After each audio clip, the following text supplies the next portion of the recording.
Assalamualaikum warahmatullahi wabarakatuh. Perkenalkan, nama saya Muawana dari Prodi Pendidikan Anak Usia Dini semester 3. Di sini saya akan sedikit menjelaskan mata kuliah bimbingan dan konseling anak usia dini yang bertema tentang penggunaan teknologi dan informasi bagi layanan bimbingan konseling, yang mana tema tersebut memiliki poin-poin tertentu seperti dampak iptek bagi bimbingan konseling, layanan informasi, layanan konsultasi, problematika dan solusi dalam bimbingan konseling. Baiklah, langsung saja kita beralih ke tema pembahasan, yaitu penggunaan teknologi dan informasi bagi layanan bimbingan konseling. Berikut pengertian teknologi informasi. Semakin berkembangnya teknologi, maka semakin banyaknya bidang yang ada dan perlu untuk dikembangkan. Salah satunya teknologi informasi. Teknologi informasi atau dalam bahasa Inggris Information Technology adalah istilah umum yang menjelaskan teknologi apapun yang membantu manusia dalam membuat, mengubah, menyimpan, mengkomunikasikan, dan menyebarkan informasi. Jadi, teknologi itu adalah suatu sarana yang dapat membantu manusia untuk menyebarkan informasi, mengubah, membuat, bahkan mengkomunikasikan. Teknologi informasi juga menyatukan komputerisasi dan komunikasi berkecepatan tinggi untuk data, suara, dan video. Contohnya seperti komputer, telepon rumah, televisi, radio, handphone, dan faxmail. Adapun peran teknologi informasi dalam bimbingan konseling. Peran bimbingan konseling ialah sebagai salah satu komponen pendidikan, juga memanfaatkan teknologi informasi. Teknologi informasi dalam bimbingan konseling digunakan sebagai sarana untuk memperoleh, memproses, menyimpan, serta menyebarluaskan informasi. Dengan demikian, keberadaan teknologi informasi ini sangat dibutuhkan dalam mendukung pelayanan bimbingan konseling, di mana kedudukan teknologi informasi dalam bimbingan konseling ke dalam berbagai layanan dalam bimbingan konseling dan menjadi salah satu sarana bagi terlaksananya layanan bimbingan konseling. Teknologi informasi juga memiliki fungsi dalam bimbingan konseling. Adapun fungsi dalam bimbingan konseling. Pertama, publikasi. Teknologi informasi dimanfaatkan sebagai sarana pengenalan kepada masyarakat luas dan juga sebagai pemberian informasi mengenai bimbingan konseling serta implementasi layanan. Jadi, fungsi dalam bimbingan konseling ini bersifat publikasi. Jadi, pengenalan kepada masyarakat ini sangatlah luas. Yang kedua yaitu layanan dan bantuan. Bimbingan konseling dilakukan secara langsung dengan bantuan teknologi informasi di mana dimanfaatkan sebagai sarana pendukung untuk menciptakan layanan yang lebih kreatif dan inovatif. Yang ketiga, pendidikan. Selain berfungsi sebagai publikasi, layanan dan bantuan juga memiliki fungsi pendidikan, yang mana informasi yang diberikan melalui sarana teknologi informasi ini mengandung unsur pendidikan. Adapun fungsi teknologi informasi dalam layanan bimbingan konseling. Fungsi teknologi dalam layanan bimbingan konseling yaitu mempermudah konselor dalam menyusun, mencari, dan mengelola data, menjaga kerahasiaan suatu data, memberikan kesempatan kepada individu untuk berkomunikasi, menjadikan teknologi informasi sebagai alat dalam suatu program kegiatan. Berikut kelebihan dan kekurangan penggunaan teknologi informasi dalam bimbingan konseling. Adapun kelebihannya yaitu pembelajaran bisa dilakukan di mana saja dan kapan saja. Bertambahnya interaksi pembelajaran antar konseli dengan konselor. Menjangkau konseli dalam cakupan yang luas, mempermudah penyempurnaan dan penyimpangan materi.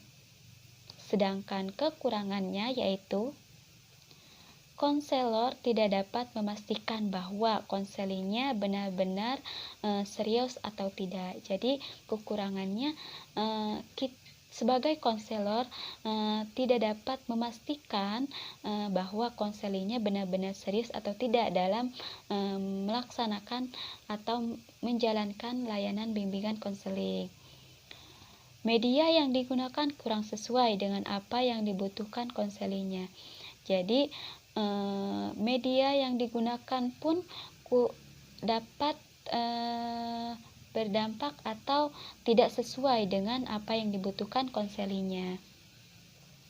Belum terdapat data-data fakta atau informasi yang objektif dari konseli sehingga pemecahan masalah kurang baik. Informasi yang diterima dan diberikan sangatlah terbatas. Baiklah, selanjutnya kita akan beralih kepada poin-poin tema tertentu. Yang pertama, dampak iptek bagi bimbingan konseling. Dengan berkembangnya era globalisasi dan ilmu pengetahuan dan teknologi yang semakin maju ini, maka terdapat beberapa dampak yang terjadi seperti dampak negatif dan positif. Berikut dampak positifnya ialah semakin mudahnya memperoleh informasi dan pengetahuan dari internet. Jadi yang mana untuk mendapatkan informasi yang dibutuhkan seperti contohnya ruang guru yang mana dapat memudahkan konselinya mendapatkan pengetahuan. Sudah banyak ya yang menggunakan ruang guru. Nah, itu salah satu dampak positif dalam penggunaan informasi teknologi. Yang kedua, memudahkan interaksi antara konselor dengan konseli, yang mana saat memberikan informasi bisa dilakukan tanpa harus bertatap muka. Jadi bisa dilakukan tanpa harus bertatap muka atau seperti online. Nah, online kan bisa dengan cara melakukan atau memakai aplikasi seperti Zoom, Google Meet. Nah, itu kan bisa bertatap muka, akan tetapi bisa juga dilakukan dengan tanpa harus bertatap muka atau seperti aplikasi WhatsApp. Nah, itu tanpa harus bertatap muka. Jadi, memudahkan interaksi antar konselor dengan konselinya. Adapun dampak negatifnya yaitu mudah mengakses konten-konten yang tidak sesuai dengan umur konseli atau banyaknya video porno yang tidak baik untuk ditonton oleh konseli. Mudahnya seseorang menyebarkan berita palsu. Jadi dapat menciptakan perpecahan dengan cara mengadu dombakan akibat tersebarnya berita palsu. Semakin terkikisnya minat anak terhadap permainan tradisional, atau ini bisa dikatakan anak kecanduan dalam permainan yang mana membuat anak sulit untuk mempunyai kemampuan bersosialisasi dan menyesuaikan diri dengan lingkungannya dan tidak memperhatikan lingkungan sekitarnya. Banyaknya tayangan-tayangan kekerasan, yang mana tayangan-tayangan kekerasan tersebut tidak pantas untuk disaksikan. Baiklah, itulah dampak positif dan negatif iptek bagi bimbingan konseling. Poin selanjutnya yaitu layanan informasi. Layanan informasi yaitu layanan yang merupakan kegiatan bimbingan konseling yang bertujuan untuk memberikan informasi kepada konseli dan mengembangkan keterampilan bagaimana mencari informasi. Poin selanjutnya yaitu layanan konsultasi. Layanan konsultasi yaitu layanan yang memberikan bantuan yang diberikan kepada konselor, administrator sekolah, dan orang tua untuk memahami konseli atau anaknya. Selanjutnya, poin yang terakhir atau poin yang keempat adalah problematika dan solusi dalam bimbingan konseling.